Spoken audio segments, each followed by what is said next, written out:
están? Una vez más en Sin Molde. Y esta vez la idea es, perdón, tengo un poco de tos. La idea es charlar un poco sobre ese tema tan complicado a veces que tiene que ver con la casa propia, la vivienda y un montón de temas más que vamos a hablar con el invitado de hoy y que vamos a dejar que él se presente. El señor Luis Honfi. Hola, ¿cómo estás? ¿Qué tal? ¿Cómo te va? Muy bien. O sea, vos tenés de hecho tenés un apellido que nos resuena mucho y a los que somos de alguna época atrás nos recuerda el tema de mueblería Honfi. Así es. ¿Vos pertenecés a esa familia, digamos? Sí, era mi papá.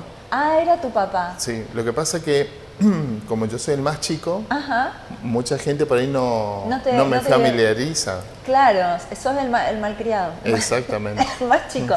Y bueno, y Luis, ¿y quién es Luis más allá de dedicarse? Porque vos sos agente inmobiliario. Exacto. Así se dice específicamente. Esa sería la denominación de tu actividad, agente inmobiliario. Bueno, saludos a todos mis amigos que también son agentes inmobiliarios, que no se pongan celosos porque viniste. ¿Y quién es Luis? Y bueno, soy hijo de dos padres. Mi papá escapó de la Segunda Guerra Mundial. Ah, sí, ¿tu padre? Sí, ya. Vinieron de Europa. La conoce mi mamá, es correntina. Ajá. Y se conocen en El Dorado y bueno, soy el producto de ese matrimonio, o sea, y de tres hermanos más. Claro, vos te definís como un producto de una pareja de ciertas características. Y bueno, ¿cómo? Porque yo digo, inmobiliaria, ¿cómo te enganchás después con el mundo de este rubro? Bueno, yo me formé en Corrientes, yo soy escribano y soy martillero público. Ah, mira vos. Sí, estudié escribanía, estudié en Corrientes, en la UNE, y martillero público me formé en la Universidad Nacional de Formosa. Ajá. Que yo ya venía perfilando por ese lado porque los escribanos por ahí le cuesta conseguir registro, entonces dije, bueno, me empiezo a perfilar a otra carrera y mi idea era abrir una inmobiliaria en El Dorado.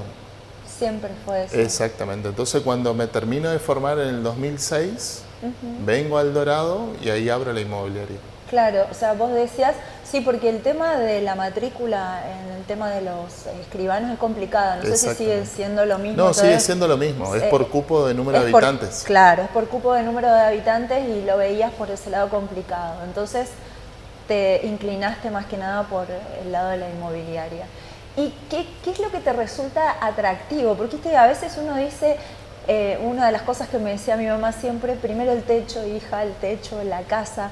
Y es algo que por ahí tiene muchas connotaciones. El hogar, el lugar donde uno va a residir, va a vivir, es un tema muy fuerte y tan difícil por ahí de conseguir hoy en día. Sí, cada persona creo que añora en su vida tener su casa propia.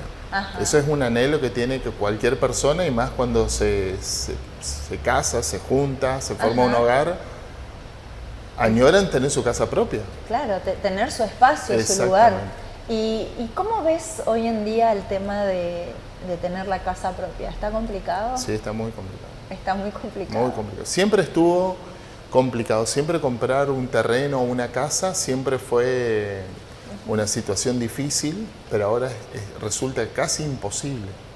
Sí, eso es lo que yo a veces percibo, ya la distancia, la brecha entre, digamos, los ingresos de una familia y lo que necesita para acceder a una vivienda propia son prácticamente imposible, un abismo, ¿no? Exactamente. Ahora lo que sucede en este último tiempo con la inflación, con el aumento de precios de comestibles, de combustibles, los sueldos no acompañaron los aumentos y aún así hay una distorsión de precios que se hace muy difícil construir o comprar el terreno y edificar.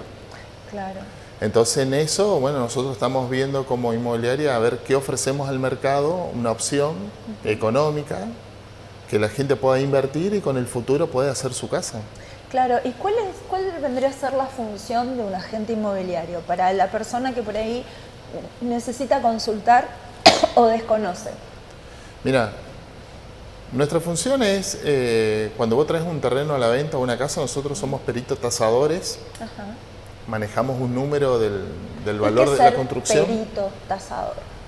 Porque eso es lo que nos otorga el título, nos otorga cómo evaluar el metro cuadrado de una construcción el metro cuadrado de un terreno en base a las especificaciones técnicas que tiene la zona, o sea, si tiene empedrado, tiene corrocuneta, tiene asfalto, si al lado tenés un boliche, por ejemplo, de tu propiedad. Claro, eso vos decís, porque yo a veces pienso, ¿no? ¿Quién dice cuánto vale mi casa?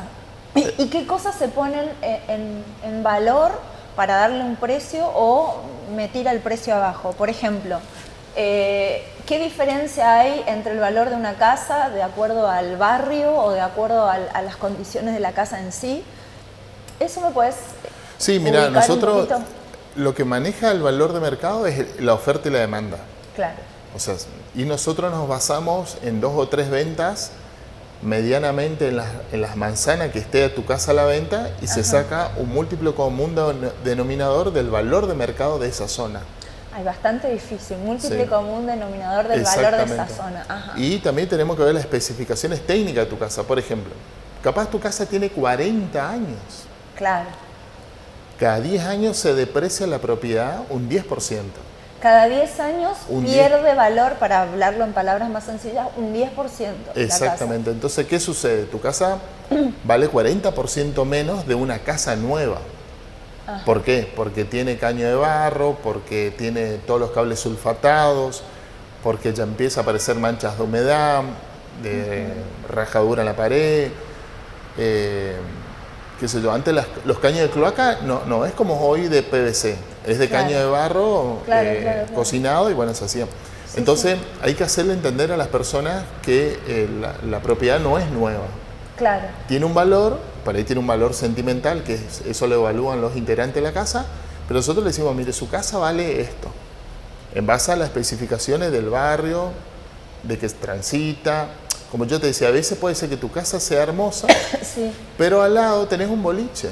claro, ahí estás muerto. Entonces, viste, todos los Me fines de pasa. semana, qué sé yo, ponele, por fin de sí, semana, el ruido molesto, los autos, los chicos, qué sé yo, o puede ser un taller mecánico, Claro.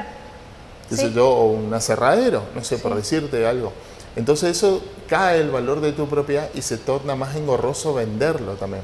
Claro, sí, sí. O sea que hay que, en el momento de tasar una casa hay que considerar muchos factores, no solamente el aspecto estructural y edilicio de la casa, sino el contexto en el cual está incluido.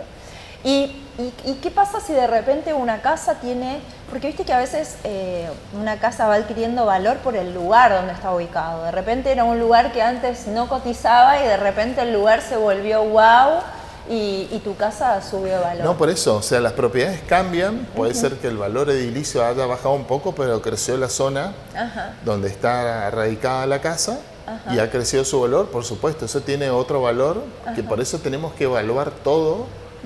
No se evalúa solo la propiedad, cómo está construida, sino Claro. los vecinos, cómo se transita, si hay un supermercado, si hay determinado organismo o no, y todo eso hace crecer Si también. hay un supermercado, ¿sube o baja el precio? No, eso te sube porque vos tenés Te sube. comodidad, ¿Y si hay una escuela cerca? todo, o sea, Así, tenés que hacer un análisis global, o sea que no Exactamente. es que vos vas rápidamente y en una No. visita ya podés saber.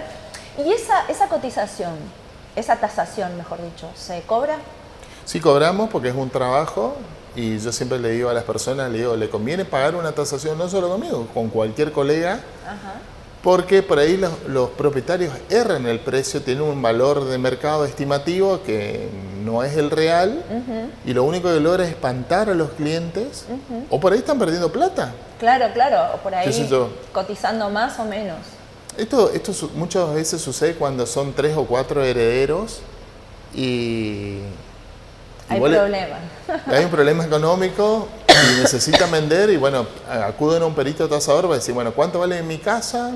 Y en base a eso después se ponen de acuerdo para venderlo o no. Claro, debe haber muchas situaciones así familiares complejas, ¿no? En donde por ahí tener un tercero como un agente inmobiliario que ubique un poco más. Debes tener varios problemas así familiares generalmente en la Sí, inmobiliaria. hay. Tendría que tener un psicólogo al lado también. No, y también somos psicólogos. Sos psicólogo. Pero sin Y título. claro, porque ¿viste? a veces vos decís, no, pero esta casa, uno por ahí le pone un valor, como vos decís, emocional a la casa, esta casa, es de mi familia, ¿viste? Porque que cuesta. Aparte No, y te cuentan, las personas que vienen te cuentan sus problemas familiares. Claro, me imagino. Porque me te imagino. cuentan, mirá, vos le decís, ¿por qué querés venderlo? Porque, qué sé yo. Y ahí te empiezan a contar toda la situación que hay. Sí. Y bueno, tenemos que escuchar, asesorarle. O sea que es un trabajo bastante integral. Sí. Y al cual muchos de los clientes a veces le escapan a pagar. Es como que, viste, dicen, a veces ponen dueño vende, porque quieren evitar, perdón que te lo diga así, quieren evitar el intermediario o la inmobiliaria, ¿no es cierto? Pero a veces... ¿Sabes lo que sucede muchas veces? Que los dueños por ahí subestiman cerrar una venta. Ajá.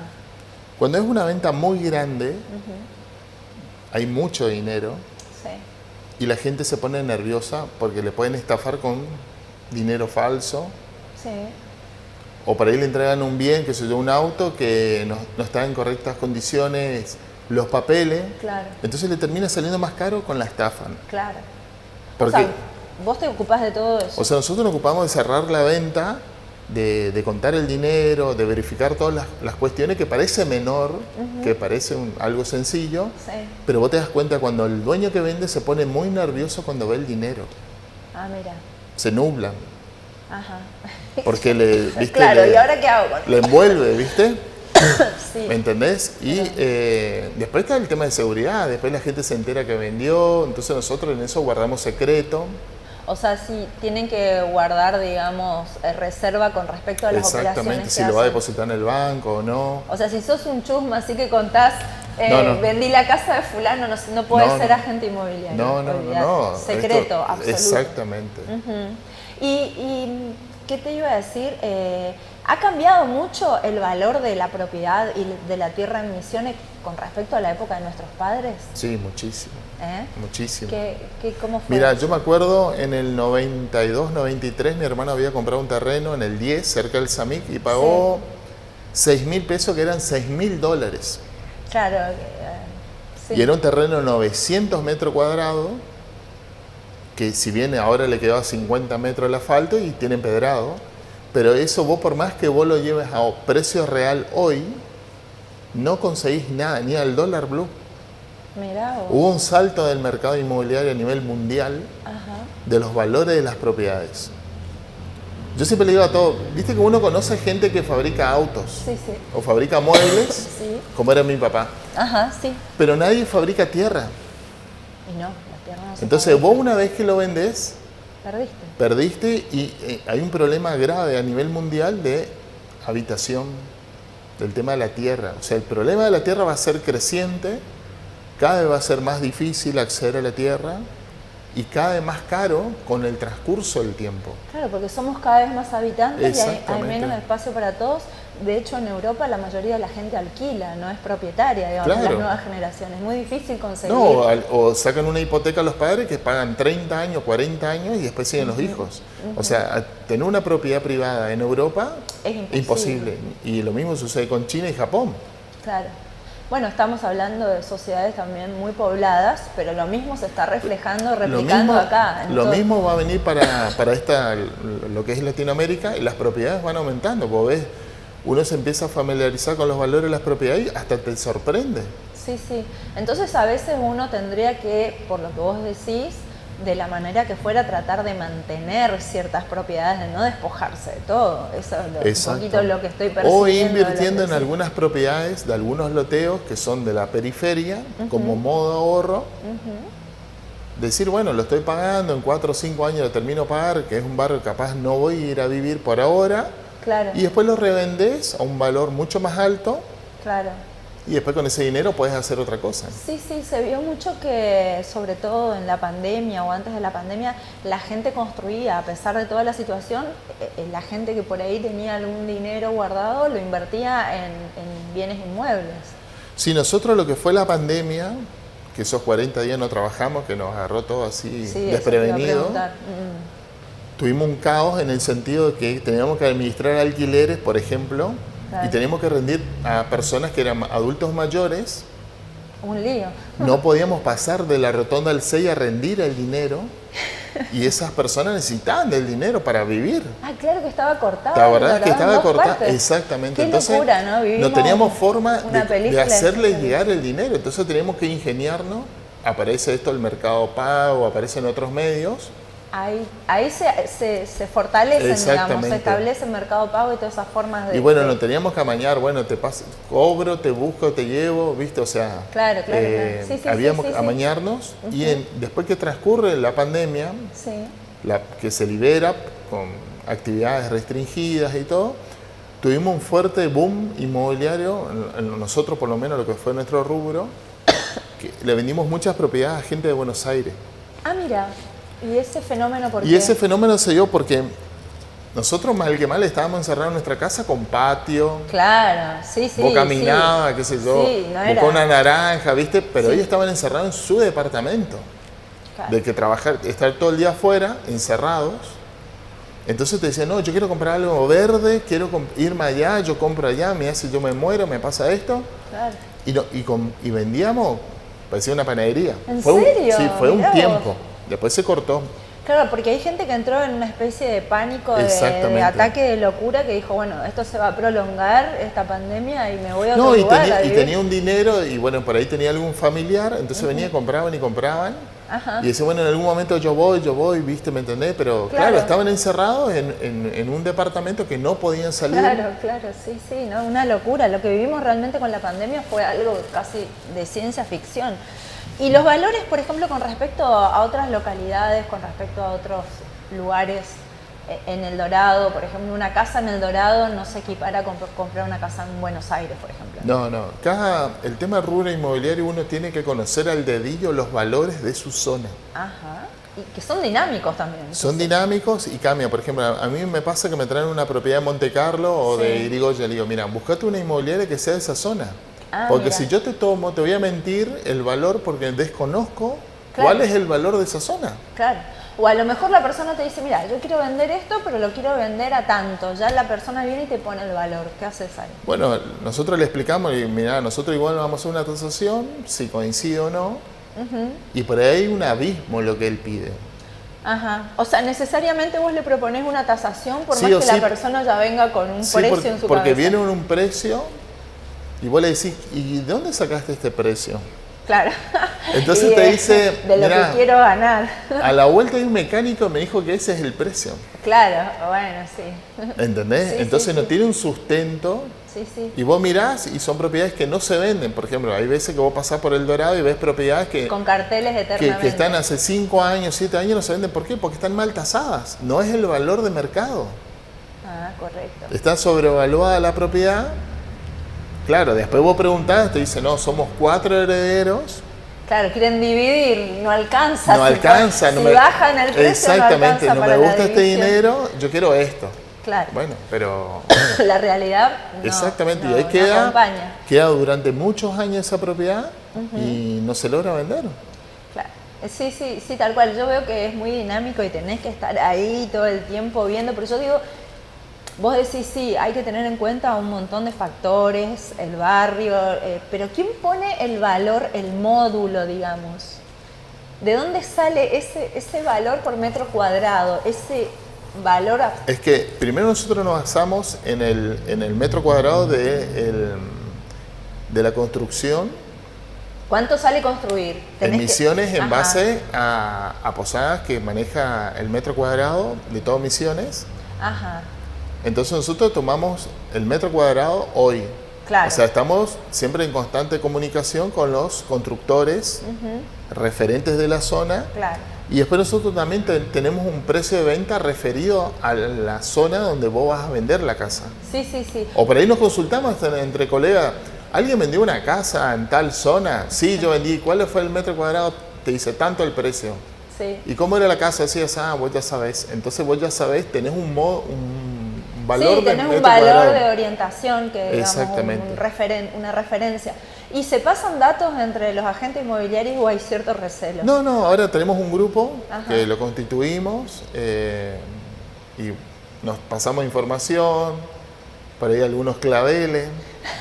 Entonces, para que el colega no le pase lo mismo. Le avisan, pasan la data a este. Claro, viste que hay un cruzamiento de datos. Está bueno. O sea que no hay mucho. No, por ahí una vez al mes comemos, o sea, ahora nos estamos juntando, comemos un asado. Hay una camaradería, digamos, hay una buena relación, digamos, entre...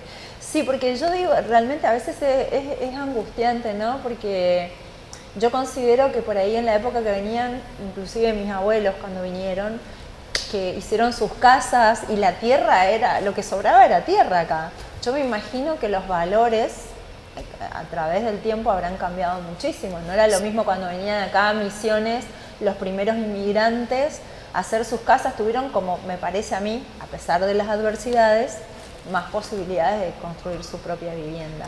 Sí, por eso te digo, depende de los años de bonanza que te tocaron. Por ejemplo, vos recordás que hace unos años atrás estaba el Procrear.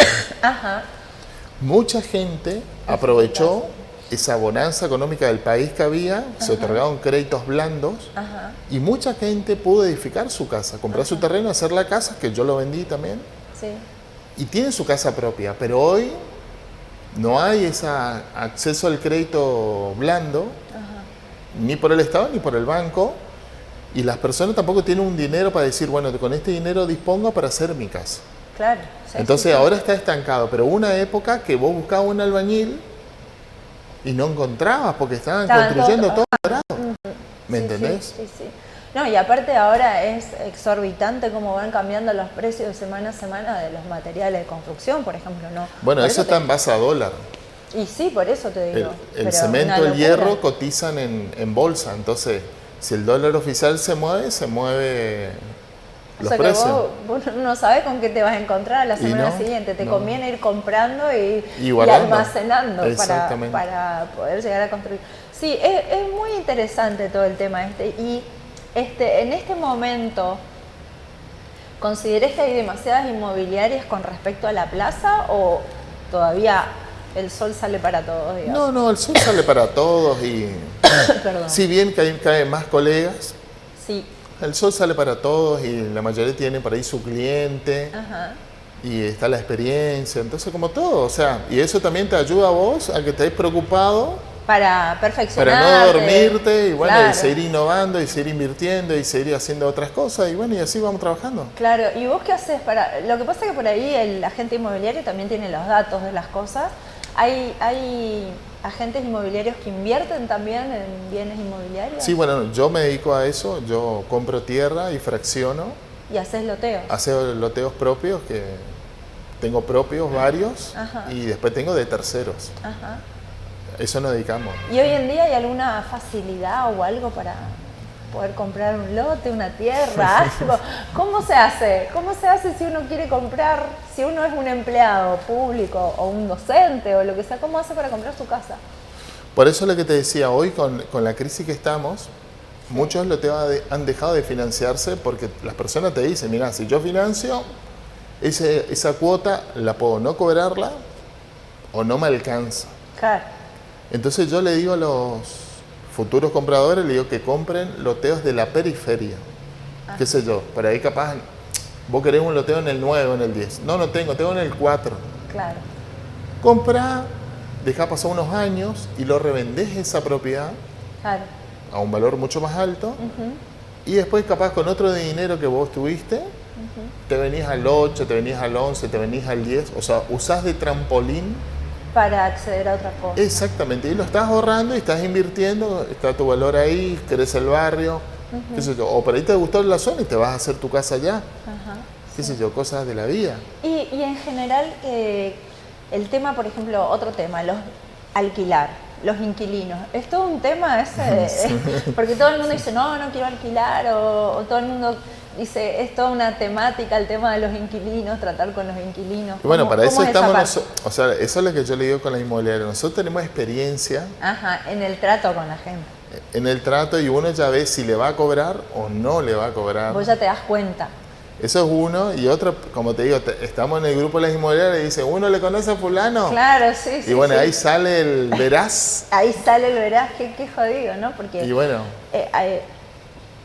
he conocido experiencias así muy directas donde no le podés sacar al inquilino que no paga. Las leyes, digamos, en ese sentido, es complicado porque tenés una persona que se te instala 1 año, 2 años sin pagar y no la podés.